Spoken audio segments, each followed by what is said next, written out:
প্রণব কুমার পালের লেখা কবিতা সেই পাড়াটা। বরুণবাবু মানুষ কেমন জানতে যদি চাও, সকালবেলায় গরম জিলিপি সঙ্গে নিয়ে যাও। ইংরেজিটা ভালো জানেন, বাংলা ভাষার টান বুঝিয়ে দেবেন সরল করে, এমনি তার জ্ঞান। আঁকতে জানেন রং তুলিতে ছবির কি বাহার, আকাশটাকে দেখতে গিয়ে হয় না কবু আহার।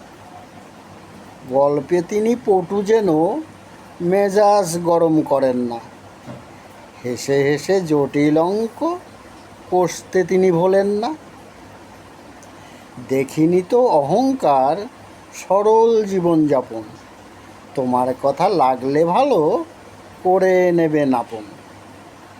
এমন মানুষ প্রতিবেশী থাকলে অনেক সুখ, সেই পাড়াটা গর্বে ভরা, হাসি খুশি সবার বুক।